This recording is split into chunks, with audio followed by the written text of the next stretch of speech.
નમસ્કાર, હું છું મનોજ અગ્રાવત ને આપ જોઈ રહ્યા છો કેટીવી ન્યૂઝ ગુજરાતી। વાત કરીશું આજે જનતાના મુદ્દામાં પરીક્ષા પે ચર્ચા। આ પરીક્ષા में ચર્ચા એટલે વાલીઓની પરીક્ષા, વિદ્યાર્થીઓની, સમાજની, સરકારની અને સિસ્ટમની। આજે વડાપ્રધાન મોદીએ પરીક્ષા में ચર્ચામાં લાખો વિદ્યાર્થીઓને પ્રેરણા પૂરી પાડી। નવી દિલ્હી ખાતે વિદ્યાર્થીઓને સંબોધતા પીએમ મોદીએ કહ્યું કે પરીક્ષા પર ચર્ચા કાર્યક્રમ મારી પણ પરીક્ષા છે। આ વખતે પરીક્ષાની ચર્ચા દરમિયાન લગભગ 3000 વિદ્યાર્થીઓએ વડાપ્રધાન સાથે સીધી વાત કરી। દરેક રાજ્ય અને કેન્દ્ર શાસિત પ્રદેશમાંથી 2 વિદ્યાર્થીઓ અને 1 શિક્ષક અને કલા ઉત્સવના વિજેતાઓને પીએમએ સીધા સંબોધિત કરવા હતા। સૌથી અગત્યની વાત એ છે કે દર વખતે વડાપ્રધાન નરેન્દ્ર મોદી વિદ્યાર્થીઓને આ પ્રકારે પ્રોત્સાહિત કરે છે અને એક નવી પ્રેરણા પૂરી પાડે છે। તેમણે કહ્યું કે સમસ્યાઓનો જે સામનો થઈ રહ્યો છે, વિદ્યાર્થીઓની બેચ બદલાતી રહે છે પરંતુ શિક્ષકોની બેચ બદલાતી નથી। જો અત્યાર સુધીના એપિસોડમાં મારા મુદ્દાઓનું શાળામાં વર્ણન કરવામાં આવે તો વિદ્યાર્થીઓની સમસ્યાનું નિરાકરણ આવી શકે છે। કોઈ પણ પ્રકારનું પ્રેશર સહન કરવું જોઈએ, રડવું ન જોઈએ। જીવનમાં પ્રેશર આવતું જ રહે છે। વડાપ્રધાન નરેન્દ્ર મોદીએ બાળકોની પરીક્ષાના પ્રેશર પર પરિવારની ભૂમિકા વિશે વાત કરી, જે ખૂબ જ અગત્યની રહી। સૌથી મોટો જે આપણે કહીએ ને પંચ હતો એ આ હતો। તેણે કહ્યું કે ઘણીવાર પરિવારના સભ્યો અને શિક્ષકો દબાણ આપે છે, જ્યારે ત્રીજું કારણ પોતાના પર વધુ પડતું પ્રેશર લેવાનું કારણ પણ બતાવ્યું હતું। વડાપ્રધાને એ પણ કહ્યું કે એક વિડીયોમાં કેટલાક વિકલાંગ બાળકો દોડી રહ્યા હતા, જેમાં એક બાળક પડી જાય છે। આ મોટિવેશનલ વિડીયો હતો। બધું બાકીના બાળકોએ પહેલાં તે બાળકને ઊભો કર્યો અને પછી દોડવા લાગ્યા। આ વિડીયો ઘણું બધું કહી જતો હતો। વાસ્તવમાં આ વિડીયો વિકલાંગ બાળકોના જીવન વિશે હોઈ શકે છે, પરંતુ તે આપણા માટે પણ એક મોટો સંદેશ આપે છે કે જ્યારે કોઈ પણ પડી જાય ત્યારે સાથે મળીને તેને પહેલી ફરતે ઊભો કરવો જોઈએ। તમારે પોતાની જાત સાથે સ્પર્ધા કરવી પડશે, તમારા મિત્ર સાથે નહીં। આ વડાપ્રધાન મોદીના શબ્દો હતા। જો જીવનમાં કોઈ ચેલેન્જ નહીં હોય તો જીવન ખૂબ જ અર્થહીન બની જશે। સ્પર્ધા હોવી જોઈએ, પરંતુ તે સારી રીતે હોવી જોઈએ। આ સ્પર્ધાઓ વિશે પણ તેમણે ખૂબ જ ચડામટ કરી। મને પણ પરીક્ષાની ચર્ચામાં આ પ્રકારનો પ્રશ્ન પહેલી વાર મળ્યો છે। ક્યારેક તેના ઝેર અને બીજ પરિવારના વાતાવરણમાં જ વાવવામાં આવે છે। ઘરમાં પણ 2 ભાઈ અને બહેન વચ્ચે કાતિલ હરીફાઈની લાગણીએ વાલીઓએ વાવી છે। આ માતા પિતાનું પણ એક સ્વરૂપ રજૂ થયું હતું। હું તમને વિનંતી કરું છું કે તમારા પોતાના બાળકો વચ્ચે આવી સરખામણી, કમ્પેરિઝન ના કરો। લાંબા સમય પછી આ બીજ ઝેરી વૃક્ષ બની જાય છે। જ્યારે માતા પિતા કોઈને મળે છે ત્યારે તેઓ તેમના બાળકની વાત કરે છે। તે બાળકના મનમાં એવી અસર પેદા કરે છે કે હું જ સર્વસ્વ છું, મારે કંઈ કહેવાની જરૂર નથી।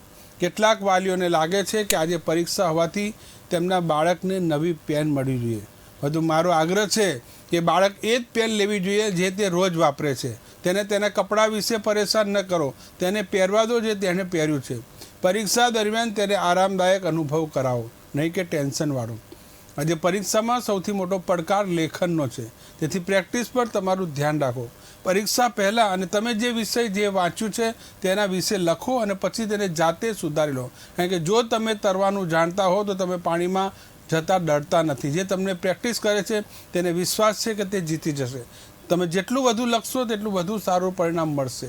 અન્ય કોઈ વિદ્યાર્થી કેટલી ઝડપથી લખી રહ્યો છે, તેની આસપાસ કોણ શું કરી રહ્યો છે તે ભૂલી જાઓ અને તમારી જાત ઉપર વિશ્વાસ રાખો। આ વડાપ્રધાન નરેન્દ્ર મોદીના એક વિદ્યાર્થીઓને નહીં, પોતાના સંતાનોને સંબોધતા તેવા શબ્દો હતા।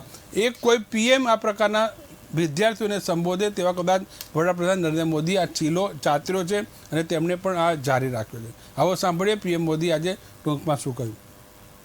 सर, एक विशेष करियर या स्ट्रीम चुनने की मानसिकता के दबाव की समस्या का कैसे समाधान करें? मुझे नहीं लगता है कि आप स्वयं कंफ्यूज हैं, आप स्वयं उलझन में हैं, ऐसा मुझे नहीं लगता है। हकीकत यह है कि आपको अपने पर भरोसा नहीं है, आपका अपने सोचने के संबंध में दुविधा है और इसलिए आप 50 लोगों को पूछते रहते हैं, क्या लगता है ये करूं तो, क्या लगेगा ये करूं तो। आप खुद को जानते नहीं हैं और उसके कारण आप किसी के एडवाइस पर डिपेंडेंट रहते हो और जो व्यक्ति ज्यादा अच्छा लगता है आपको और जो एडवाइस आपको सबसे सरल लगती है आप उसी को एडॉप्ट कर लेते हो। अब जैसे मैंने कहा कि खेलो, और बहुत कुछ होंगे जो आज कल बोर्ड लेकर के घर जाएंगे। मोदी जी ने कहा है खेलो खिलो, खेलो खिलो, अब मैं पढ़ूंगा नहीं, बस। क्यों? उसने अपनी चीज पसंद कर ली है। मैं समझता हूं कि सबसे बुरी जो स्थिति है ना, वो कंफ्यूजन है।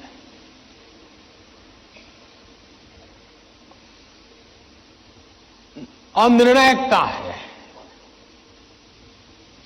अनिर्णायकता, आपने देखा होगा पुराने जमाने में ऐसी कथा चलती थी, कोई गाड़ी लेकर के जा रहा था और कुत्ता तय नहीं कर पाया, इधर जाओ उधर जाओ, और आखिरकार वो नीचे आ गया। यही होता है। अगर उसको पता है कि मैं उधर चला जाऊं तो हो सकता है कि वो ड्राइवर भी उसको बचा ले, लेकिन इधर गया इधर गया इधर गया, तो ड्राइवर कितना ही एक्सपर्ट होगा, नहीं बचा पाएगा। हमें अनिश्चितता से भी बचना चाहिए, अनिर्णायकता से बचना चाहिए, और निर्णय करने से पहले सारी चीजें हमने उसको जितने तराजू पर तोल सकते हैं तोलना चाहिए। दूसरा सवाल यह है कि पूरे परिवार में मिसट्रस्ट है, ट्रस्ट डेफिसिट है। તો આપણા વડાપ્રધાન નરેન્દ્ર મોદીએ વિદ્યાર્થીઓમાં જે ઉત્સાહ જગાવનારું નિવેદન કર્યું ને કેટલીક ટિપ્સ પણ આપી। આપણા મુદ્દે ચર્ચા કરવા માટે મારી સાથે સ્ટુડિયોમાં સહયોગી છે પ્રોફેસર નેહા રાહલ, જાણીતા શિક્ષણવિદ છે, સાથોસાથ નિવૃત્ત આચાર્ય નટુભાઈ પટેલ પણ જોડાય છે, સાથોસાથ બીજા 3 જે વિદ્વાન જોડાશે તે પણ રશ્મિકા પટેલ પ્રિન્સિપલ છે, સાથોસાથ મહેન્દ્રભાઈ અને સાથોસાથ પ્રિયવદન શાહ એ પણ થોડી વારમાં જોડાશે। શરૂઆત આપણે કરીશું નટુભાઈ પટેલથી। નમસ્કાર નટુભાઈ। અને નમસ્કાર નમસ્કાર સર, જ્યારે પરીક્ષા આવે છે ત્યારે સૌથી મોટો મારો સવાલ એ છે કે એ પરીક્ષા માત્ર વિદ્યાર્થીઓની નથી હોતી, આખા ઘરની પરીક્ષા હોય છે તેવું વાતાવરણ ઘરમાં જોવા મળે છે। અને જાણીએ કે વિદ્યાર્થી જ્યારે વાંચીને પછી પેપર આપવા જાય છે ત્યારે આખો માહોલ એવો ટેન્શનવાળો હોય છે કે આ વિદ્યાર્થી પેપર લખતી વખતે શું કરશે? ખરેખર તો વિદ્યાર્થીએ એ જ ધ્યાનમાં રાખવું જોઈએ કે ભાઈ આ પરીક્ષા છે એને ભૂલી જઈને કોઈ પણ પ્રકારનું પહેલા મનમાંથી ટેન્શન અવગણવું જોઈએ।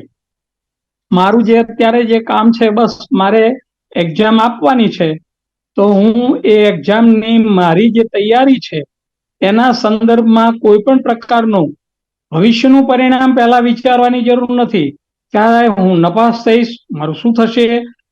તમે પ્રયત્ન પોતાની જાતે કરેલો છે દરેક વિદ્યાર્થીએ, અને એને આપણે લક્ષ્યમાં ઉચ્ચ લક્ષ્યમાં રાખી અને ધ્યાનમાં લઈ અને આપણે પરીક્ષા નિશ્ચિતપણે કોઈ પણ પ્રકારના ભય સંકોચ શું પરિણામ આવશે, આપણે જે મહેનત કરી છે, ઈશ્વરની કૃપા અને આપણો પ્રયત્ન બંનેનો રસ આપણને ચોક્કસ મળશે। માટે આપણે નિર્ભય થઈ અને પરીક્ષા આપવી જોઈએ। આવું બાળકોએ પરીક્ષા આપતા પહેલા વિચાર કરવો જોઈએ અને એને ચુસ્તપણે એનો અમલ કરી અને પરીક્ષા આપવી જોઈએ। હવે બીજી વાત રહી કે એ સમયમાં એવું વિચારવાની જરૂર નથી કે મારી જે હું પરીક્ષા આપીશ એનું પરિણામ શું આવશે। ચોક્કસ દ્રઢપણે રાખવાનું 2 જ વિકલ્પ હોય છે, સફળતા અને નિષ્ફળતા। હવે હેલો હેલો જી, અવાજ આવે છે આપનો, બોલો। અચ્છા, હા, તો સફળતા અને નિષ્ફળતા એને આપણે કોઈ ધ્યાનમાં લેવાની જરૂર નથી। માત્ર આપણે એક જ રાખવાનું કે મારે પરીક્ષા ચોક્કસ દ્રઢપણે અને નિષ્ઠાપૂર્વક મારે જે આવડે છે એને જ મારે લખવું છે। મારે વધારે માર્ક જોઈતા નથી। હું ચોરી કરીને કોઈ બીજી ત્રીજી રીતે નહીં, મને જે સૂઝબૂઝ જી સર। છે એ હું એને વ્યક્ત કરવા પ્રયત્ન જી કરીશ। સર, જી આવું દ્રઢ એને ચોક્કસ માનવી અને પરીક્ષાનું કાર્ય કરવું જોઈએ। જી સર, જી આવું મારું માનવું છે। જી સર, ફરીવાર આપણે પીએમ મોદીને સાંભળી લઈએ કે તેમણે વિદ્યાર્થીઓ સાથે શું ચર્ચા કરી, જે મહત્વની જે તેમણે ટિપ્સ આપી। सर, एक विशेष करियर या स्ट्रीम चुनने की मानसिकता के दबाव की समस्या का कैसे समाधान करें? मुझे नहीं लगता है कि आप स्वयं कंफ्यूज हैं, आप स्वयं उलझन में हैं, ऐसा मुझे नहीं लगता है। हकीकत यह है कि आपको अपने पर भरोसा नहीं है, आपका अपने सोचने के संबंध में दुविधा है, और इसलिए आप 50 लोगों को पूछते रहते हैं, क्या लगता है ये करूं तो, क्या लगेगा ये करूं तो। आप खुद को जानते नहीं हैं, और उसके कारण आप किसी के एडवाइस पर डिपेंडेंट रहते हो, और जो व्यक्ति ज्यादा अच्छा लगता है आपको, और जो एडवाइस आपको सबसे सरल लगती है, आप उसी को एडॉप्ट कर लेते हो। अब जैसे मैंने कहा कि खेलो, और बहुत कुछ होंगे जो आज कल बोर्ड लेकर के घर जाएंगे, मोदी जी ने कहा है खेलो खिलो खेलो खिलो, अब मैं पढ़ूंगा नहीं, बस क्यों, उसने अपनी चीज पसंद कर ली है। मैं समझता हूं कि सबसे बुरी जो स्थिति है ना, वो कंफ्यूजन है।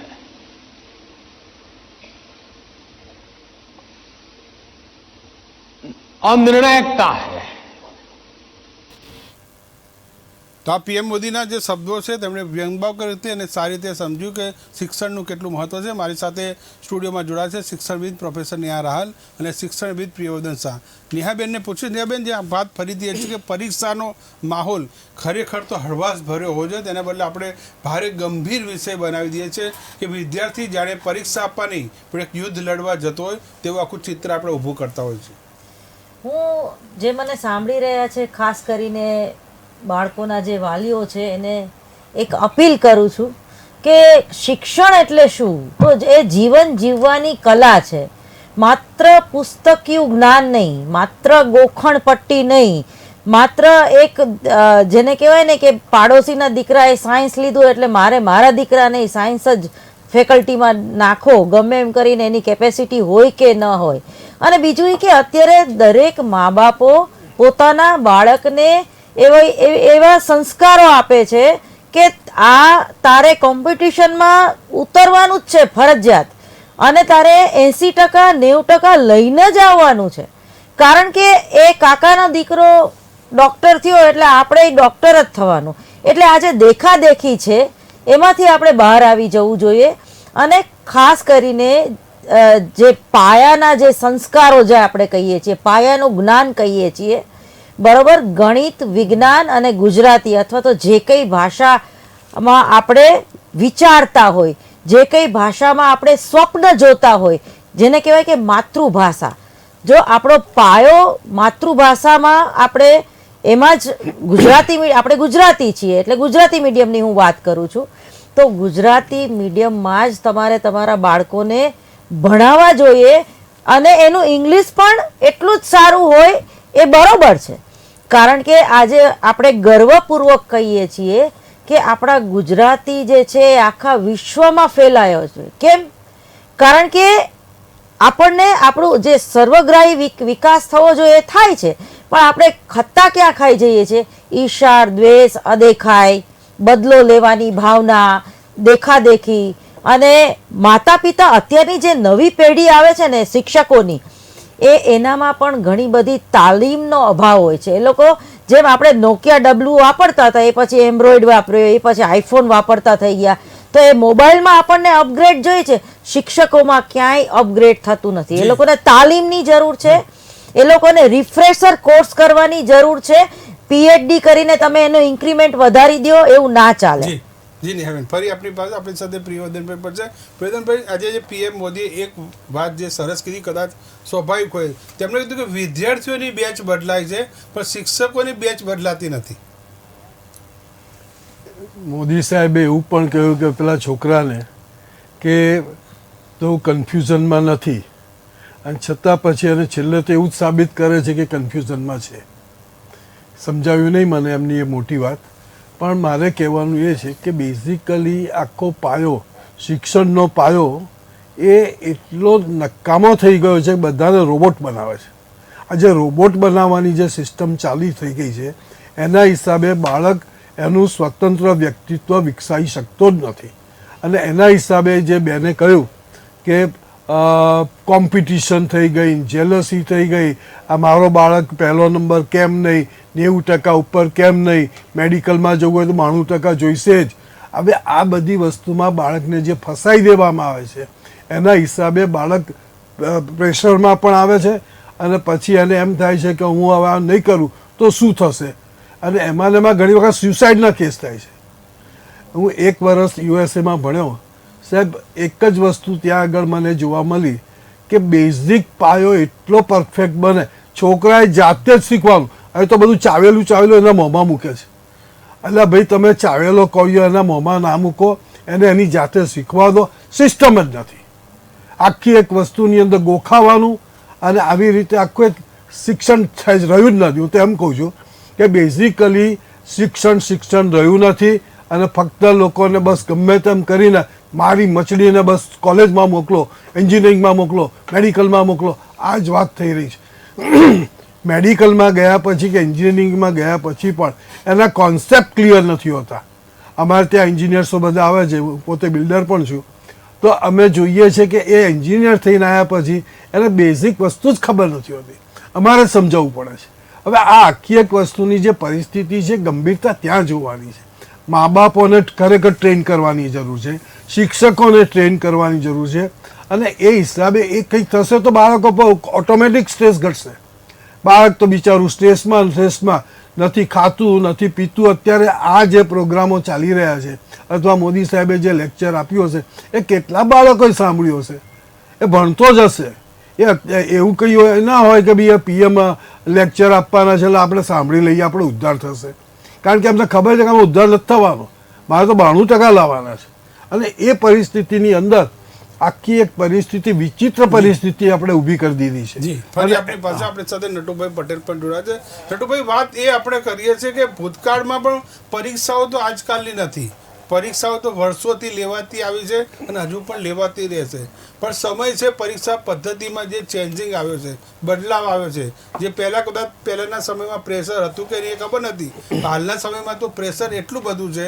સીસીટીવી કેમેરા કે જાણો કે વિદ્યાર્થી નહીં પણ એક કેદી જેલમાં છે, એ પ્રકારનું આખું એક વાતાવરણ ઊભું કરે છે. સુપરવાઇઝરોની આખી સ્ક્વોડ હોય, વારંવાર તપાસ કરે, વારંવાર ઊભા રહે, તો વિદ્યાર્થી કઈ રીતે પેપર લખતા હશે?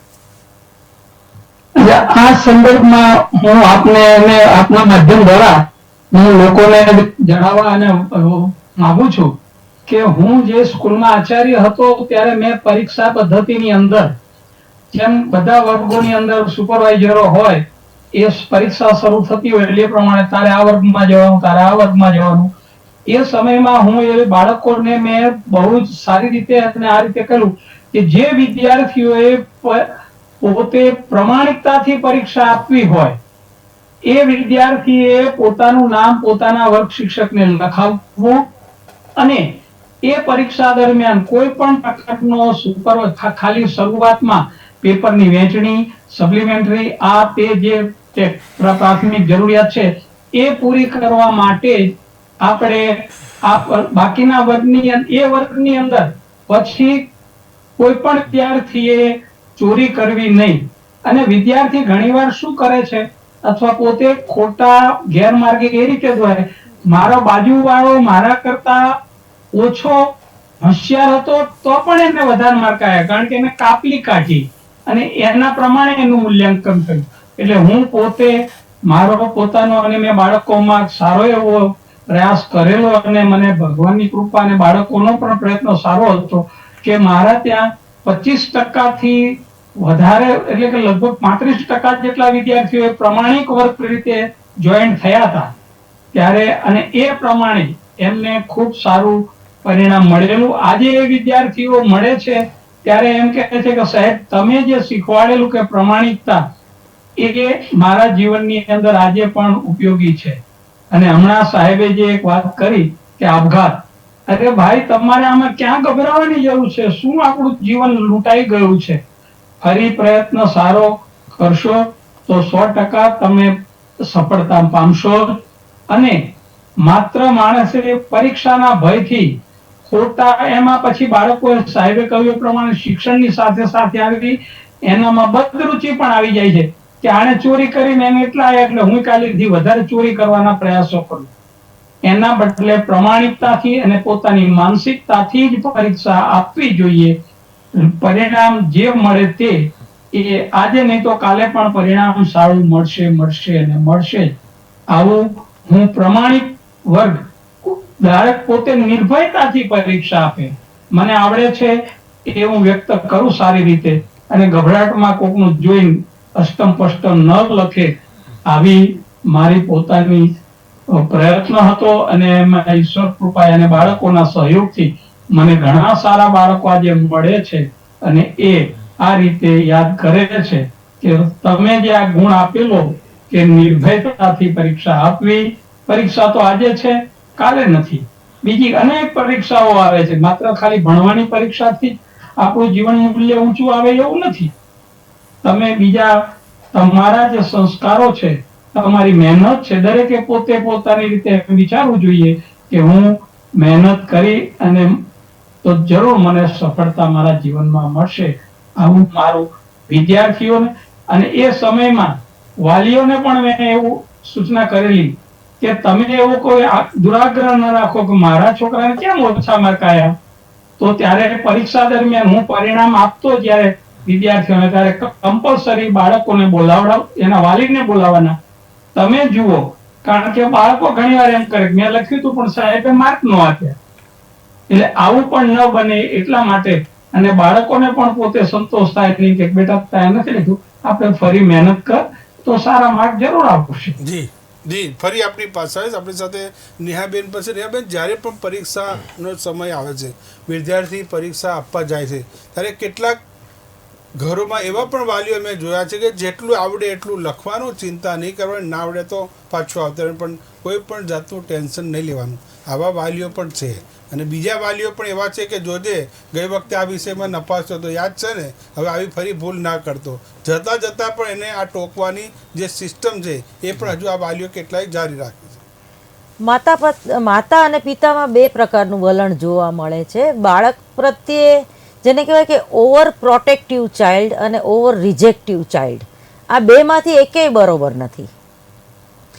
અત્યારે એક બાજુ પરીક્ષાની સિઝન આવી રહી છે ને એક બાજુ લગ્નની સિઝન આવી રહી છે, એટલે અમુક માતા પિતા એવા હોય છે કે એ રૂમમાંથી બાળક બહાર ન આવવું જોઈએ, એ બાથરૂમ જવા માટે અને પાણી પીવા માટે જ આવવું જોઈએ, અને એને રાત્રે 2 વાગે મમ્મી ઉઠીને જોવે કે મારો છોકરો વાંચે છે ને. આ એક ખોટી માનસિકતા છે, કારણ કે સાયન્સ જ એવું કહે છે કે તમે ફોકસ એટલે કે ધ્યાન, એકાગ્રતા તમે 20 થી 25 મિનિટ કરી શકો. તમે પીએચડી કરતા હોય કે 24-25 વર્ષના હોય, ટૂંકમાં MA MPhil કરતા હોય તો વધીને 45 મિનિટ. તમારે 45 મિનિટમાં ઊભું થવું જ પડે, અને તમારે તમારી ગમતી ગઝલ પણ સાંભળી શકો એવું કંઈ જરૂરી નથી. અને લગ્નમાં નહીં જવાનું, કોઈને મળવાનું નહીં, જાણે ઓલું લોકડાઉન ચાલતું હોય એવું વાતાવરણ ઘરમાં હોય છે. અને બીજી તરફ એવું વાતાવરણ હોય કે માતા પિતા પોતે એટલા બધા પોતાની અંગત બાબતોમાં ફસાયેલા હોય છે, એ ઝઘડા કયો કે પ્રેમ કયો કે એક્સ્ટ્રા અફેર કયો કે બહારની દુનિયામાં એટલા બધા ખોવાયેલા હોય છે કે એનું બાળક શું કરે છે એને ખબર નથી હોતી. કાં એને હોસ્ટેલમાં મૂકી દીધું હોય, કાં એને એટલી બધી છૂટ આપી દીધી હોય કે તમે જોવો છો હાઈવે ઉપર કેવા એક્સિડન્ટ થાય છે, જે નબીરાઓની વાત થાય તો. અને નાના છોકરાઓ જે 5-6 વર્ષના હોય, સુપર મોમ હું એને કહું છું, બરોબર, એ સુપર મોમ સવારે 7 વાગે એને સ્વિમિંગમાં ક્લાસમાં નાખી આવે, વળી પાછી 8 વાગે લઈ આવે, વળી પાછું સ્કેટિંગના ક્લાસમાં નાખી આવે, વળી પાછી લઈ આવે, સાંજે પાછું વોલીબોલમાં જવાનું હોય. અરે આ છોકરો, એટલે એ તમારે 2-4 છોકરાને જન્મ આપવો જોઈએ, એક છોકરા આગળથી એક જ આશા રાખો, બરોબર. એટલે માતા પિતાની આગળ એટલો બધો માહિતીનો ઢગલો છે ને કે એને સમજાતું નથી કે મારે મારા છોકરાને ખરેખર શું બનાવવું છે. ઓલું શંભુ મેળા એટલે પેલે ધોબીના કૂતરા જેવી હાલત થાય છે, ઘરનું એ નથી રહેતું અને ઘાટનું એ નથી રહેતું. બીજું મારે સરકારને અપીલ કરવી છે કે આજે અમદાવાદની વાત કરું ને તો 108 યુનિવર્સિટી છે, પ્રાઇવેટ યુનિવર્સિટી 108, બરોબર. જુદી જુદી યુનિવર્સિટીમાં સિલેબસ પણ જુદા જુદા હોય છે, બરોબર. એમાં એક સ્ટેટસ એની પાછળ તું કઈ યુનિવર્સિટીમાં LJ, નિરમા, આ ફલાણા ઢીકડા પૂછડા, બરોબર. સરકારી કોલેજમાં આજે કયા વિદ્યાર્થીઓ ભણે છે જઈને જોયા હો ને. અને સરકારી કોલેજમાં નિયમ પ્રમાણે PhD થયેલા શિક્ષકો અને ખૂબ હોશિયાર શિક્ષકો લેવાય છે, કારણ કે એ ગવર્મેન્ટ છે એટલે જેવા તેવાને જ લેશે ને. હવે પ્રાઇવેટમાં કેવા શિક્ષકો લેવાય છે જે પોતે પણ લાગવગથી પાસ થયા હોય, જેને કંઈ ભણાવતા ન આવડતું હોય, સંસ્કૃતનો માણસ, અને એને ગુજરાતી અને સંસ્કૃત બે ભણાવવાનું કહેવામાં આવે, અને છતાંય ત્યાં ઘરના ડકલા અને ઘરના ભૂવા હોય છે એટલે પછી સેઢે આવીને શિરામણ થઈ જાય. અમારા કાઠિયાવાડમાં કહેવત છે, એ જેવો મોટો થાય એટલે ખબર પડી જાય, બોલે એના એટલે એને ખબર પડી જાય કે આ કેટલામાં છે. એટલે પ્રાઇવેટ યુનિવર્સિટીમાં તમને ઇંગ્લિશ ભણાવે છે સારું, કારણ કે પણ એ તો લંડનનો અમેરિકાનો ભિખારી એ ઇંગ્લિશમાં બોલે છે, એને ભીખ માગતા જ આવડે છે ઇંગ્લિશમાં, બીજું કંઈ નહીં આવડે. એટલે હું તો એવું જ કહું છું કે તમને સ્વપ્ન ગુજરાતીમાં આવે છે તો ગુજરાતી મીડિયમમાં જુઓ, તમને સ્વપ્ન કઈ ભાષામાં આવે છે. એટલે બીજું એક્સ્ટ્રા તમે ભાષા શીખો, સારી વાત છે, પણ ધોબીના કૂતરા જેવી નો હાલત થાય કે ગુજરાતી એનો આવડે, ઇંગ્લિશ ને આવે, સ્વાયલી શીખવા જાય. પોતાનું મૂલ્યાંકન પોતે જ નક્કી કરવું જોઈએ, ના કે બીજા પાસે સર્ટિફિકેટ લેવા જોઈએ કે મારામાં શું સ્કિલ છે. પ્રિયોદનભાઈ, વાત એ છે કે એક વારંવાર આવે છે, સાહેબે પણ કે રાત્રે વાંચવાથી શું વધુ યાદ રહેતું હોય છે, વધુ પેપર સારું જતું હોય છે, અને દિવસે જો તમે વાંચો તો ઓછા માર્ક્સ આવે, એવું કંઈ અધ્યયનમાં આવ્યું છે કે? હા, એવું અધ્યયનમાં આવ્યું છે કે રાતના 10થી સવારના 4 વાગ્યા સુધી જો તમે સૂઈ જાઓ તો 4 વાગ્યા પછીની તમારું જે કંઈ મેમરી હોય બેસ્ટ હોય છે. 4 થી 6ની મેમરી વધુમાં વધુ સારી હોય છે. 6 થી 8માં પછી ઓછી થાય છે અને ધીરે ધીરે રાત્રે તો સાવ ઓછી થઈ જાય છે. તો આ આખી એક પરિસ્થિતિની અંદર જે બાળકોને બીજી વસ્તુ તમે જુઓ કે તમે મેક્ઝિમમ જો લાઇટનો ઉપયોગ કરશો તો તમારી આંખને પ્રોબ્લેમ થશે. તમે સવારના 4 વાગ્યાથી કામ કરશો તમારું બ્રહ્મ મુહૂર્તમાં તો આખી એક વસ્તુ જ જુદી થઈ જશે. જે બધા ઋષિ મુનિઓથી માંડીને બધા જે પહેલાંનું જે આખું વાતાવરણ હતું એ તો સવારે વહેલા ઉઠવાનું જ હતું. હવે તો આખું એવું થઈ ગયું છે, ઘણા લોકો તો સૂર્યોદય જોયો જ નથી હોતો અને પછી રાતના 2 વાગ્યા સુધી જાગે અને સવારના 10 વાગે ઉઠે અને આખી એક પરિસ્થિતિ એટલી ખરાબ બનાવી દીધી છે. અને કદાચ મને એવું લાગે છે કે આ ટીવી છે, આ મોબાઈલ છે, આ બધાએ પત્તર ઠોકી નાખી છે આખી એક વસ્તુમાં. તમે જુઓ ને સાહેબ, અમે પેલો ઓક્સફર્ડ યુનિવર્સિટીનો એક ટેસ્ટ લેતા હોઈએ છીએ, પર્સનાલિટી ઇવેલ્યુશન ટેસ્ટ. તો એ દરમિયાન અમે 200 ક્વેશ્ચન આપીએ છીએ અને એને કહીએ કે તારી બુક જે રિફર કર્યું હોય તું કર, પણ તારે આ 30 મિનિટમાં બધા જવાબ આપવાના છે. હવે એ જો રિફર કરવા જાય તો 3 પ્રશ્નોના જવાબ ના આપી શકે. એ વેલ પ્રિપેર્ડ હોય, એને વધારે વાંચ્યું હોય, એનું નોલેજ હોય તો જે ઓટોમેટિક ફટફટ આપી શકે. તો આ એક પરિસ્થિતિ જે છે એ ડેવલપ થઈ જ નથી. આપણે ત્યાં આખી એક વસ્તુનું એનું મૂલ્યાંકન જ નથી થતું. અને જે બેને પણ હમણાં કહ્યું, નૈતિક મૂલ્યો હણાઈ ગયા છે. અને સાહેબ, આ નૈતિક મૂલ્યો હણાઈ જવાને કારણે જીવનનું ધોરણ પણ બહુ જ નીચું જતું રહ્યું છે. આખું આ જે નીચું ધોરણ ગયું છે એનાથી જ આજે આપણે જુઓ ને ક્યાં ધર્મ છે ને ક્યાં પંથ છે અને ક્યાં વસ્તુઓ ચાલી રહી છે અને આ ઝઘડાઓ અને ઝઘડાના નિરાકરણો જુદી જુદી રીતે આવ્યા કરે છે. આ આખી પરિસ્થિતિને, દેશને પાયમાલ કરી રહ્યો છે અને લોકો સમજતા જ નથી. આ સમજવાની જરૂર છે. આખે ખરેખર આમ જુઓ તો બાળકોનો પ્રશ્ન નથી, આખા સમાજનો પ્રશ્ન છે. આખી આ જે પરિસ્થિતિ ઊભી થઈ છે એ સમાજે ઊભી કરેલી છે. બાળક તો એનો વિક્ટિમ છે અને એ વિક્ટિમને એમાંથી બહાર કાઢવાની તાતી જરૂરિયાત છે. લોકો સમજો અને આખી એક વસ્તુની પરિસ્થિતિનો ઉકેલ લાવો. જી, આપણે સાથે નટુભાઈ છે. નટુભાઈ, ફરીથી વાત એ જ કરીશું. આપણે વાત કર્યા છે યોગ્ય વાતાવરણની. ઘરમાં દરેક વિદ્યાર્થીઓની પરિસ્થિતિ દરેક ઘરની અલગ અલગ હોય છે. ગરીબ ઘરમાં કદાચ વિદ્યાર્થીને કોઈ, હવે તો લાઇટ આવી ગઈ, પહેલાં તો એવો સમય હતો કે લાઇટ નહોતી, દીવામાં કદાચ ભણેલા લોકો પણ આજે ઉચ્ચ સ્થાને હશે અને અત્યારે પણ વર્તમાનમાં પણ હશે. એટલે એ લોકો બી કહેતા કે અમે લાઇટના થાંભલા નીચે વાંચતા, કેટલા દીવાન નીચે વાંચતા. અને અત્યારે એવા પણ છે કે એસી રૂમ બંગલામાં વાંચીને પણ એટલું ગુણવત્તાયુક્ત શિક્ષણ નથી મેળવે કે એટલું પરિણામ નથી લાવી શકતા. આપની વાત પણ સાચી જ છે. આપણે ઋષિ મુનિઓએ કહેલું સાચું જ કહ્યું છે કે રાત્રે વહેલો જે સુએ વહેલો ઉઠે વીર, બળબુદ્ધિ ને ધન વધે સુખમાં રહે શરીર. તો એ પ્રમાણે અત્યારે તો દરેક એક જ વસ્તુ, મા બાપમાં પણ એવી વૃત્તિ આવી ગઈ છે. કેટલા કલાક વાંચ્યું, પણ સુઈ ગયો, નહીં સુવાનું, હું જાગું છું, તું જાગ. આવું કરવાની જરૂર નથી. એની પાછળના પરિબળમાં થોડું હમણાં સાહેબે કહ્યું એ પ્રમાણે પરીક્ષા પદ્ધતિ પણ આપણા ત્યાં એવી છે જે ખરેખર વધારે પડતી બીજી. હવે કૌંસની અંદર વિકલ્પ 50, અત્યારે તો હવે થોડો સુધારો થયો હમણાં, અંદર પહેલા 50 ઓબ્જેક્ટિવ પ્રશ્નો આપવામાં આવતા અને એની અંદર કૌંસમાં જવાબો આપેલા હોય. હવે એક સ્વાભાવિક છે કે એની અંદર એ જવાબ, ત્યારે હું પણ ઘણી વાર કહેતો કે સાવ ડફોળ માણસ હોય, જે કઈ ભણેલો ના હોય ને તો એને પરીક્ષામાં પે કરશો 10 માર્ક આવશે. બધામાં બી જવાબ લખી નાખે, બધામાં એક જ જવાબ લખવાનો સી, ABCD એવું કરો તો 0 માર્ક થઈ જાય. પણ એટલે કે આવી પરીક્ષા પદ્ધતિ છે જેની અંદર માત્ર, અને સાહેબે જે હમણાં કહ્યું એ સાચી વાત છે કે બુકલેટ જોડે આપીએ છીએ છતાં પણ એમાંથી એ કરવું શોધવું આવડતો હોય તો એ 100% પરિણામ લાવી શકે. એટલે આ જે પરીક્ષા ને મૂલ્યાંકન પદ્ધતિ છે ને એ યોગ્ય પદ્ધતિ જ ખરેખર એમાં ઘણા સુધારા કરવા જેવા મારી દ્રષ્ટિએ લાગે છે. આવું મારું મંતવ્ય છે. જી, આપણી સાથે નેહાબેન પાસે. નેહાબેન, વાત એ છે કે વાત થઈ રહી છે આપણે પરીક્ષા પદ્ધતિની, અને એક છે પુસ્તકીયું જ્ઞાન. આપણે વારંવાર શબ્દ પણ વાપરતા હોય છે કે આ પુસ્તકીયું જ્ઞાન ક્યાંય કામમાં આવે તો મને કહેજો, કારણ કે જે પણ છે તમારામાં સ્કિલ શું છે, વર્તમાન સમયમાં જે વસ્તુની માંગ હોય એ જો તમારામાં નથી, ભલે ને તમે મોટી ડિગ્રી ગમે તેટલી હોય, એ માંગ તમારામાં નથી તો તમે ભણેલું બધું નિષ્ફળ. ખરેખર આ પરીક્ષા પદ્ધતિ છે ને એ આપણી યાદ, તમને વિદ્યાર્થીને યાદ કેટલું રહ્યું અને એ કેટલું ગોખી શકે છે એની પરીક્ષા છે.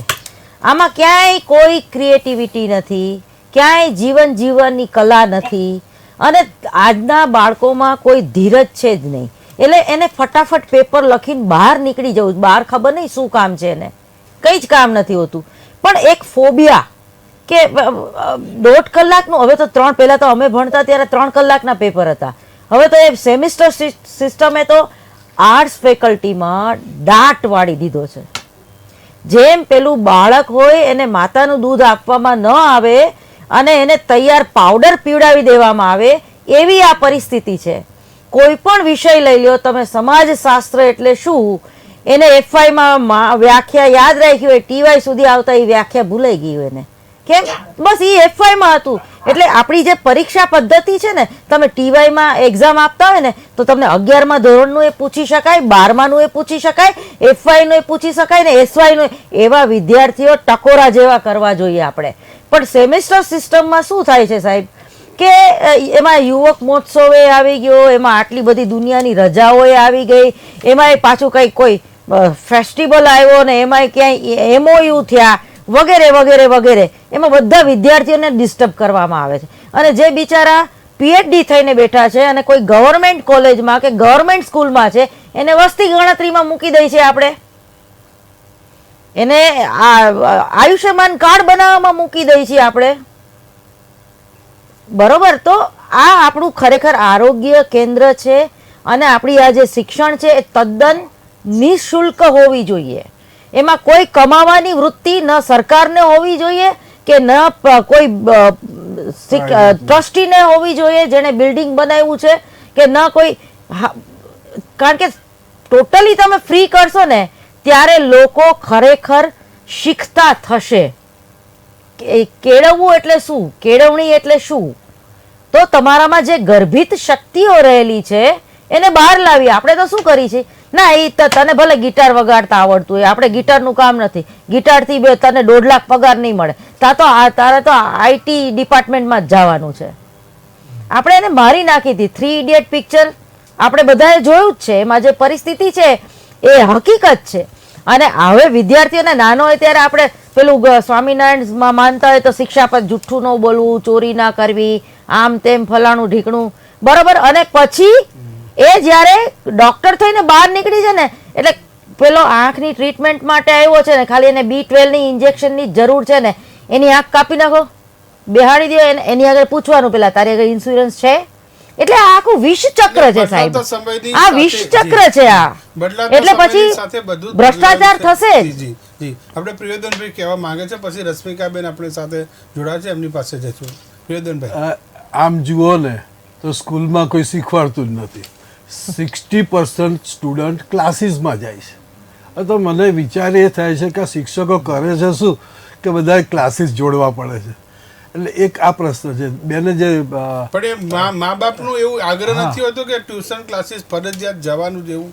બાજુવાળા જાય છે. ના એમાં એવું છે હશે, કે એકબીજાની jealousy સવારે હશે, 7:30 ઈર્ષ્યા હશે. કોલેજો શરૂ થાય છે, 12:30 પૂરી થાય ને પેલા 2 લેક્ચર જ લેવાય છે ઘણી બધી કોલેજમાં. મારે અત્યારે જાહેરમાં નામ નથી બોલવું, કેમ તો કે ઈ 10:30 પછી ચા પાણી પીને એ લોકો જે શિક્ષકો અહીંયાનો એ પોતાના પર્સનલ ક્લાસમાં જતા રહેતા હોય છે.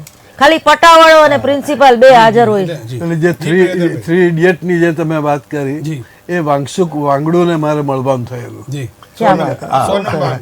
Is a real person. જી અને એણે એવું કહ્યું કે એ 12 વર્ષનો હતો ત્યારે સ્કૂલમાં બેઠો અને પછીના તબક્કે એ બીકમ મિકેનિકલ એન્જિનિયર ઓલ્સો. અને એ પછી એણે લગભગ 350 જેટલી એની રિસર્ચો કરેલી. એ અહીંયા આગળ અમદાવાદમાં આવેલો અને અમારા મિત્ર એક છે પિયુષભાઈ દેસાઈ, અમે બધા એમને મળેલા અને એમને મદદ પણ કરેલી, એમને કંઈક સ્કૂલ કરવી હતી એના માટે. હા. તો આ એક પ્રશ્ન એવો છે કે બેઝિક જે વસ્તુને જેને શીખવું છે એને કોઈ ટીચર સ્કૂલમાં જે ભણ્યો એ કોઈ ક્લાસીસ નહોતા, કોઈ એને કોઈ ટીચ નહોતું કરતું, સ્પેશિયલ ગાઈડન્સ નહોતું, કશું જ નહોતું. પણ હી came out. Thomas Alva Edison કે જે પોતાને સ્કૂલમાંથી ભણવા માટેનું એ નિષ્ફળ ગયેલા, એને આટલી બધી રિસર્ચો કરેલી.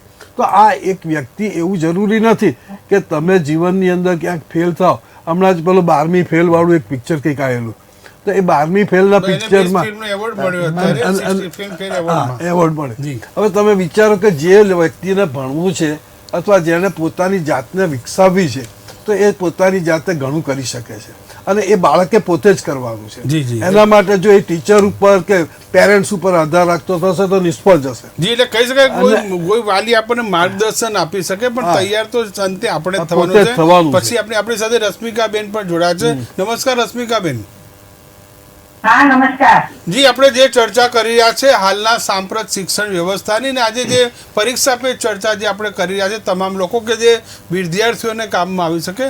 સૌથી મોટો સવાલ એ છે કે પહેલાંની પરીક્ષા પદ્ધતિ અને હાલની 2023-24ની જે પરીક્ષા પદ્ધતિ એટલે કે સાંપ્રત પરીક્ષા પદ્ધતિમાં શું ફરક જોઈ રહ્યા છો અને હાલની પરીક્ષા પદ્ધતિ વિદ્યાર્થીઓને કેટલી અનુકૂળ છે? હું માનું છું ત્યાં સુધી તો જે પહેલાની પરીક્ષા પદ્ધતિ હતી બહુ સારી હતી. એમાં બાળક પોતે જ જાતે જ તૈયાર કરતું અને શિક્ષકની મદદથી એ જાતે તૈયાર થઈ શકતું હતું. અને અત્યારની પદ્ધતિમાં ટ્યુશન અને બીજું બહારનું સાહિત્ય એના ઉપર જ મદદ થઈ ગયો છે. અને પહેલી વાત તો એ કે બાળકોને ભણવામાંથી રસ જ ઉડી ગયો છે. ક્યાંથી રે? જી એટલે જે પહેલાના બાળકો કે જે અમે ભણતા એ વખતે સ્કૂલમાં જતા અને ક્લાસમાં જ શિક્ષણ મળતું. આપણી પાસે મોડર્ન ના અંક હોય કે ગાઈડ હોય એમાંથી જ એના ઉપરથી જ આપણે બધું તૈયારી કરી શકતા હતા. અને અત્યારે બાળકોને નવી નવી પદ્ધતિના લીધે બાળકને કઈ દિશામાં જવું એ ખબર જ નથી પડતી અને બાળકની માગણી પણ ઘરેથી વધી જાય છે. અને વાલીનો આઈક્યુ પણ બહુ ઊંચો થઈ ગયો છે કે બસ કોમ્પિટિશન, મારું બાળક આટલું આગળ વધવું જ જોઈએ અને આટલા ટકા લાવવા જ જોઈએ. પહેલાના જૂની પદ્ધતિમાં વાલી સ્કૂલે મોકલે એટલે એટલું કે ભાઈ ચલો સ્કૂલે જાય છે, ભણે છે, એની જેટલી લાયકાત હશે એ પ્રમાણે ભણશે અને આગળ વધશે. અને એ જ બાળકો ખરેખર ખૂબ જ મહેનત કરીને આગળ વધી શકતા હતા. અને હવેના બાળકોમાં મહેનતનું કઈ છે નહીં અને આગળ વધવાની બી 20% બાળકોને હોય છે, બાકી નથી હોતું એમને. જી ફરી આપની પાસે આવીશ. નેહાબેન સવાલ છે. નેહાબેન વારંવાર આપણે એક શબ્દ વારંવાર પ્રયોજતા હોય છે કે જરૂરિયાતમંદ બાળકો જ હંમેશા ભણતા હોય છે, પૈસાવાળાના બાળકોને ભણતા નથી હોતા. આ વારંવાર આપણે કહેવત નહીં પણ એક હું તો કહું સિસ્ટમ છે. તમે જુઓ કે જ્યારે પણ રિઝલ્ટ આવતો ત્યારે રિક્ષા ચાલકનો બાળક આટલા ટકા લાવ્યો, એક સીવણ કરતી મહિલાનો બાળક આટલા ટકા, આ પ્રકારના મીડિયામાં પણ જે અહેવાલો આવતા હોય છે. અને સૌથી મોટું ફોકસ એ જ છે કે જો જરૂરિયાતમંદ બાળકો છે એ જ ભણ્યા. હું તમને આ વાત જુદી રીતે કહેવા માંગુ છું. આરક્ષણ હટાવો. આજે બ્રાહ્મણ, વાણિયા, પટેલના દીકરાઓને ખબર છે કે ભાઈ આપણે 60% આવશે ને તો આપણને ક્યાંય એડમિશન નથી મળવાનું, કારણ કે તમે ઓપન કેટેગરીમાં આવો છો. અને બીસી બક્ષી પંચનાને ખબર છે કે અમે 45% ડોક્ટર બનવું હશે ને તો બની જશું. આ બહુ ગંભીર પ્રશ્ન છે. આ જે તમે કોઈ નબળા બાળકને ગમે એમ કરીને તમારે ઉપર ના લાવવાનો હોય, એને તમે કેપેબલ બનાવો, પણ આરક્ષણ ક્યાં સુધી? એટલે જે એને પ્રેરણા મળવી જોઈએ ઓપન કેટેગરીના બાળકોને એ નથી મળતી, કારણ કે એ લોકોમાં ભલે ગમે એટલું આઈક્યુ લેવલ હોય, ભલે ગમે એટલા હોશિયાર હોય, પણ ભલે એને 70% હોય બ્રાહ્મણના દીકરાને, પણ સામે બીસી બક્ષી પંચ આવી જશે, ઓબીસી આવી જશે, એટલે એ બ્રાહ્મણનો દીકરો ઉડી જશે. તો એ એવું જ વિચારે કે મારે નથી ભણવું ભાઈ, હું મારો પોતાનો બિઝનેસ કરીશ. એટલે આ બધા ફેક્ટરો બુદ્ધિ કોના બાપની? આ બધા ફેક્ટરો પણ બાળકોના સીધી વાત છે, સીધી વાત છે. અસર કરતા અને આ આરક્ષણ હટાવો. જી. તમે આટલો બધો વિશ્વગુરુ બનવાની વાત કરો છો, તો આ મહેરબાની કરીને હટાવો, એટલે પેટમાં કાતર નહીં રહી જાય ડોક્ટર બનશે તો. જી પ્રિયદર્શન હું તો- સાહેબ જી આ ગઈ સાલ 7 લાખ છોકરાઓ આપણા આ દેશ છોડીને બીજે ભણવા ગયા. આ શું બતાવે છે? ધીસ ઇઝ ધ સાચી વાત રીઝન જે તમે કહ્યું એનું અલ્ટિમેટલી રિઝલ્ટ આ જ થાય છે કે આપણા દેશમાંથી બ્રેઇન ડ્રેઇન થઈ રહ્યું છે. હવે જો બ્રેઇન ડ્રેઇન થઈ જાય તો આ દેશની અંદર પછી રહેશે શું? સાચી વાત છે. જે નવું જે ડેવલપમેન્ટ થશે, નવું 20મી સદી આવશે, ત્યારે બધાને એવું લાગશે કે સાલું આપણા દેશમાં કોઈ હોશિયાર માણસો નથી અથવા એવા હોશિયાર છોકરાઓ પણ નથી. આવી પરિસ્થિતિ ડેવલપ થઈ શકે. સાચી અને એના માટે ખરેખર આમ જુઓ તો રિઝર્વેશનની સિસ્ટમને મોડિફાઈ કરવાની જરૂર છે. ચોક્કસપણે એમને બધી મદદ કરો, કેપેબલ બનાવો, હા. પણ કેટલા વર્ષ સુધી? Ultimately they have to stand in the competition. નહીં, તમે તમારા બાળકને આંગળી અને પકડીને જો એ કેટલા વર્ષ સુધી કોમ્પિટિશનમાં જો ચલાવશો? ઊભો ન રહી શકે. અને બીજી વસ્તુ એક એ પહેલા તો એવું હતું કે 5% ગ્રેસના માર્ક ઉમેરીને એને મેરિટ્સમાં ઊભું રહેવું પડતું હતું. એ કાઢી નાખવામાં આવ્યું અને that is a worst thing. બીજી વસ્તુ એવી પણ હતી કે સુપર ન્યુમરરી સીટ દાખલ કરવામાં આવતી હતી કે જેટલી સીટો રિઝર્વેશનમાં જાય એટલી વધારાની સીટો ઊભી કરવાની. એ પણ કાઢી નાખ્યું. અલ્ટિમેટલી સિચ્યુએશન એવી થઈ કે અત્યારે 25%. અચ્છા, બીજી વસ્તુ કે બેકવર્ડ ક્લાસના જે વિદ્યાર્થીઓ હોય એનો જો મેરિટ્સમાં વધારે માર્ક આવે તો પાછા મેરિટમાં લઈ શકે. They are converted into merit seat. તો આ પણ એક વધારાની સીટો જઈ રહી છે. અલ્ટિમેટલી એક સિચ્યુએશન એવી થાય છે કે માણસમાં વિદ્યાર્થીમાં ફ્રસ્ટ્રેશન આવી જાય છે.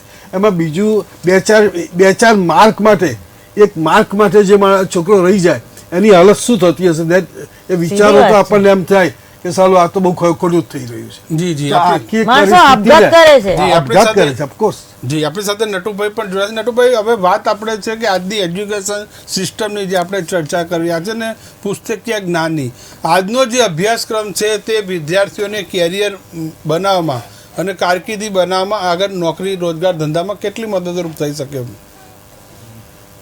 આપના પ્રશ્નનો જવાબ આપું તો પહેલા હું બંને વક્તાએ આગળ કહ્યું એ પ્રમાણે એક જરા એને પૂર્તિ આપું છું કે પરીક્ષા પદ્ધતિ અને જે આરટીઆર સિસ્ટમ દરેકને પોતાને ચૂંટણીમાં આવવા માટે બધા જે ખોટા પ્રલોભનો આપવામાં આવે છે, આમ થશે એટલે તેમ થઈ જશે, એટલે એ મોટામાં મોટો ફેરફાર 100% બંને વક્તાઓનો ખરેખર હું સહકાર પૂર્ણ કરું છું કે આ પદ્ધતિ છે જે આમાં મને તો એડમિશન મળી જ જવાનું છે, કારણ કે હું આ વર્ગમાં આવું છું. એટલે એ પ્રમાણે આપ જેમ કહો છો એમ કે આ ખૂબ જ જરૂરી છે કે માત્ર રાજકારણમાં જ સત્તા મેળવવા માટે આ પ્રમાણેના ફેરફારો કરી અને લોકોને લોલીપોપ જે આપવામાં આવે છે એને ખરેખર બંધ કરવી જોઈએ. આવું દ્રઢતાપૂર્વક મારું માનવું છે. અનામતથી વિદ્યાર્થીઓને નુકસાન થઈ રહ્યું છે એમ આપનું કહેવું છે. આપણી સાથે રશ્મિકાબેન પણ જોડાયા છે. રશ્મિકાબેન, વાત એ છે ફરીથી એ છે કે જે પરીક્ષા પદ્ધતિ નહીં પણ જે આજનો અભ્યાસક્રમ છે તે પણ વિદ્યાર્થીઓના ઘટોત્કચમાં ખૂબ જ ઉપયોગી છે. પહેલાંનો અભ્યાસક્રમ સારો હતો કે હાલનો અભ્યાસક્રમ સારો છે? શું સમયની માંગ સાથે અભ્યાસક્રમ બદલાઈ રહ્યો છે ખરા? હા, સમયની માંગ સાથે અભ્યાસક્રમ તો બદલવો જરૂરી છે, પરંતુ જે પહેલાના અભ્યાસક્રમમાં બાળકના જીવન ઘડતરમાં જે મળતું હતું એ હવે અત્યારના અભ્યાસક્રમમાં મળતું નથી એને. અને એટલા માટે થઈને જ કે બાળક આપઘાત કરવા પ્રેરાય છે, એના વિચારો સંકુચિત થઈ ગયા છે, એની માગણીઓ વધી ગઈ છે. પહેલાના અભ્યાસક્રમમાં જે આપણને જીવન ઘડતરના મૂલ્યો શીખવાતા હતા એ હવે શીખવી શકાતા નથી. અને પહેલાનો અભ્યાસક્રમમાં જે અત્યારે હિસ્ટ્રી બરાબર છે કે જૂનું એ ડિલીટ કરી નાખ્યું એ સાચી વાત છે. અત્યારે એના બદલામાં વિજ્ઞાનના જમાનામાં વિજ્ઞાન લાવવું જોઈએ. રાજકારણ ના લાવવું જોઈએ, પણ વિજ્ઞાન લાવવું જોઈએ અને જીવન ઘડતરના મૂલ્યો લાવવા જોઈએ. એ તો ચાલુ જ રાખવું જોઈએ. એ અભ્યાસક્રમ રદ કરવાની જરૂર નથી. એ અત્યારે કઈ મળતું નથી બાળકને. જી અને ને એના લીધે બાળકનો વિકાસ ખરેખર વિકાસ થવો જોઈએ ને વિકાસ થતો જ નથી. અને બીજી તો મેઇન વાત એ છે કે સરકારના જે નિયમો કે બાળકને શિક્ષા નહીં કરવાની, માતા પિતાને તરત જ જો બાળકને કઈ બી શિક્ષા કરી હોય તો તરત જ વાલી સ્કૂલમાં આવે અને નિયમો બતાવે કે અમે આમ કરીશું તેમ કરીશું, પોલીસ સુધી પહોંચી જાય. એટલે આ બધું યોગ્ય નથી લાગતું. હું તો સરકારી સ્કૂલમાં છું.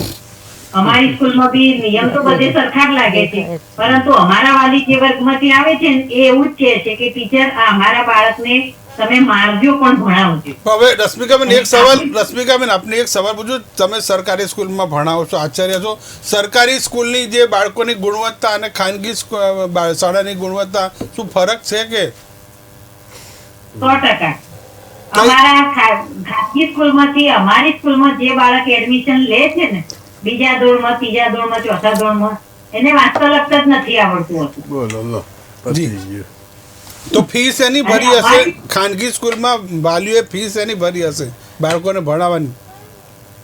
હા, એ ભણાવવાની લઈને આવે તો તરત જ એવું કહે છે કે ટીચર આને વાંચતા લખતા નથી આવડતું.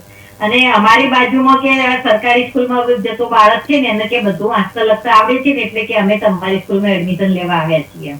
જી, એટલે કમ્પેરિઝન છે આપણું. આ બહુ સાંપ્રત ચહેરો છે સામે આવે છે. નેહાબેન, ગામડાની પરિસ્થિતિ જી રશ્મિકાબેન. અમારે કોર્પોરેશનમાં જે FLN નું અભિયાન ચલાવે છે ને એ બહુ ખરેખર ખૂબ જ સરસ છે. અને FLN ના લીધે બાળકો, શિક્ષકો બી એટલી મહેનત કરે છે અને શિક્ષક મહેનત કરે એટલે બાળક તો તૈયાર થવાનું જ છે. ટૂંકમાં સરકારી શાળાનું સ્તર છે તે ખૂબ જ ઊંચું છે આપનું કહેવું છે નેહાબેન? હા, એટલે ગામડામાં એ પરિસ્થિતિ હશે, ગામડાની મને નથી ખબર, કોર્પોરેશનમાં પરંતુ હા, પણ સરકારી શાળાઓનું સ્તર ગબડતું જાય છે. એનું કારણ એ છે કે શિક્ષકો ભલે તમે સક્ષમ લીધા છે, પણ એ શિક્ષકોને ભણાવવા સિવાયનું બીજું બધું કામ સોંપવામાં આવે છે સરકાર દ્વારા. હા, એ તો છે. આ એક બહુ મોટો ગંભીર પ્રશ્ન છે અને આની ચર્ચા થવી જોઈએ. વારંવાર આપણે અગાઉ અને બીજું એ કે તમે પોતે પ્રિન્સિપાલ છો, તમારા દીકરા દીકરીને તમે કઈ સ્કૂલમાં કે કઈ કોલેજમાં ભણાવશો? આવશે પ્રાઇવેટ, તમે ભલે સરકારી સ્કૂલમાં હોય. આ એક આપણા જીવનની વાસ્તવિકતા છે. કોઈ પણ રાજકારણી, કોઈ પણ પોલિટિશિયન હોય છે, એના છોકરાઓ બહાર ફોરેન ભણવા જાય છે. એ ભલે અત્યારે મોટિવેશન સ્પીકર અમિતાભ બચ્ચન હોય કે ગમે તે હોય, ભલે ડાઈ દેવીઓ સજ્જનો વાત કરતા હોય, પરંતુ જ્યારે પોતાના બાળકને ભણાવવાનો સવાલ આવે છે ત્યારે કેમ એ ફોરેન કન્ટ્રી સિલેક્ટ કરે છે? કારણ કે આપણું શિક્ષણ 100% ખાડે ગયું છે. આપણી જે નીવકી ઈંટ જે છે એ હલી ગયેલી છે અને શિક્ષણમાં આજે ભ્રષ્ટાચાર આવી ગયો છે. શિક્ષણને કમાવાનું માધ્યમ બનાવી દેવામાં આવ્યું છે.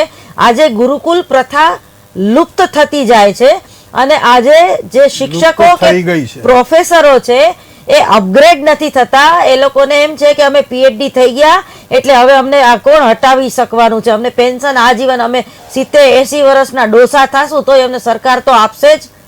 બરોબર. અને અત્યારે આપણે એમ કહીએ છીએ કે આપણા દેશમાં બહુ યુવાનોની સંખ્યા વધારે છે. 30 વર્ષ પછી એ બધા બુઢા નહીં થાય? બરોબર. એટલે હવે આ ધીમે ધીમે આ સરકારને એની પોતાની નીતિ આખી સમજવી પડશે. ન્યૂ એજ્યુકેશન પોલિસી ખરેખર સારી છે જો એનો અમલ થાય તો. અને આમાં સ્પોર્ટ્સ હોવું જોઈએ અને હેલ્થ સાયકોલોજી તો હોવું જ જોઈએ બેઝિકમાં. પ્રિયદનભાઈ, એક વસ્તુ આમાં બેઝિક વસ્તુ જો જોવામાં આવે તો જે સર્વાંગી વિકાસ બાળકનો થવો જોઈએ ને એ થઈ રહ્યો નથી. આ બધું વન સાઇડેડ થઈ રહ્યું છે અને વન સાઇડેડને કારણે બાળકને ઘેરથી પણ ઠપકા પડે, પેલા સ્કૂલમાં ટીચરે ઠપકાવવા પડે અને સ્કૂલમાં ભણવા જાય તો પછી એને હોમવર્ક શેનું આપો છો? તો એ ઘરે એટલું ને એટલું હોમવર્ક આપે, એટલે બિચારો છોકરો ઘરે હોમવર્ક કરે, પેલા બીજા ક્લાસીસ ભરે કે સ્કૂલમાં ભણે. એટલે એકચ્યુઅલી ખરેખર આખી પરિસ્થિતિની વાસ્તવિકતા એ છે કે બાળક જે ઉંમરે જેટલો ગ્રોથ હોવો જોઈએ એ ગ્રોથ નથી થતો. માયકાંગલા રહે છે. અમે વચ્ચે એક કોલેજમાં પેલું બ્લડ ડોનેશન માટેનો કેમ્પ માટેનું આયોજન કરેલું. યુ વિલ સરપ્રાઇઝ કે 400 છોકરીઓના ટેસ્ટમાં 12 છોકરીઓનું હિમોગ્લોબિન 12થી ઉપર હતું અને એનું વેઇટ ઓછું હતું. એક પણ જણનું બ્લડ ડોનેશન થઈ શક્યું નહીં. બાપરે. કહેવાનો મુદ્દો એ છે કે આ આખી વસ્તુ આખી પ્રજા કુપોષિત થતી જાય છે. ટેન્શન ગણો શું ગણો? ટેન્શન અથવા અકુદરતી રીતે જંક ફૂડથી માંડીને બધું એવું વળગી ગયું છે કે એના તમે વિચારો કે કોરોનામાં આટલું બધું સ્ટ્રીક હતું તો ઉપરથી બધાની હેલ્થ સારી થઈ ગયેલી અને હવે પાછું બધું છૂટું થઈ ગયું એટલે પાછું બધું એ જંક ફૂડ આ તે બધું ચાલુ થઈ ગયું, બધું પાછું પ્રદૂષણ વધી ગયું. તો આ એક પરિસ્થિતિ એ બતાવે છે કે આપણામાં જે જનરલ જે અવેરનેસ હોવી જોઈએ, જનરલ પોતાની હેલ્થ કોન્શિયસનેસ હોવી જોઈએ અને જનરલ જે બાળકોને ઉછેરવા માટેની ક્લાસીસ હોવા જોઈએ કે જેથી મા બાપને ત્યાં મોકલવા જોઈએ, એમને સમજ પડવી જોઈએ કે તમારે બાળકને આવી રીતે ઉછેરવાનું છે. આ બધું નહીં કરીએ ને તો બાળકને ઉછેરવા તો પ્રોબ્લેમ જ છે અને એ બાળક બિચારું બધી બાજુથી માર ખાય છે. મીન્સ કે બધી બાજુથી કહેવાનું એ છે કે બાળક છે માત્ર એક પ્રોડક્ટ બનીને રહી ગયું, પ્રોડક્ટ બનીને પ્રોડક્ટ છે મા બાપ માટે. અને મા બાપ ઠોઠિયા હોય ને તો બાળકને જાણે પહેલો નંબર જ લાવવાનો છે. એટલે ભાઈ તું તારી સ્કૂલમાં કેટલું ભણેલો, તું કે ત્યાં શું કામ કર્યું, તું શું કામ કરવા જાય, તું શું કામ આવ્યું, એને એની જાતે ગ્રો થવા દે. આ બાજુ મને એટલે આશા અપેક્ષાઓ એટલી બધી ઊંચી બહુ વધી ગઈ, શક્ય હોતી નથી અને બાળક છે આશા અપેક્ષાઓ સંતોષવા પ્રયાસ કરે છે. તેનું આ કદાચ પરિણામ છે કે ધાર્યું પરિણામ સરકારને નથી મળતું, મા બાપને નથી મળતું ને એક આપણા સમાજને પણ નથી મળતું. પણ સૌથી મોટો વિષય એ છે કે ચિંતા એ ચિંતા ને ચિંતા, પણ પરીક્ષા છે એ ચિંતાનો વિષય નથી, હળવાશનો વિષય છે. તમને જેટલું તમે અભ્યાસ કર્યો હશે તેટલું તમે લખવાના છો. ગમે તેટલું તમે છેલ્લી ઘડીએ બેટિંગ કરશો તો તેનું પરિણામ પણ મળશે. પણ મૂળ એ છે કે આ પુસ્તકિયું જ્ઞાન છે તે આવનારી સમયમાં કેરિયરમાં માર્ગદર્શનમાં કેટલું કામ લાગે છે એ સૌથી મોટો સવાલ છે. ખૂબ ખૂબ આપનો આભાર પ્રિયોદનભાઈ, નેહાબેન, નટુભાઈ અને રશ્મિકાબેન. ફરી મળીશું એક નવા જ મુદ્દા સાથે. Thank you. તો આજે જે ચર્ચા કરી હતા પરીક્ષા પે ચર્ચા ખૂબ જ મહત્વનો વિષય છે અને બાળકોને પણ અગત્યની જે વાત છે કે પોતાની જાતને સામર્થ્ય બનાવો, કમ્પેરિઝનમાં ન પડો, મા બાપને પણ એક શીખ છે. નમસ્કાર.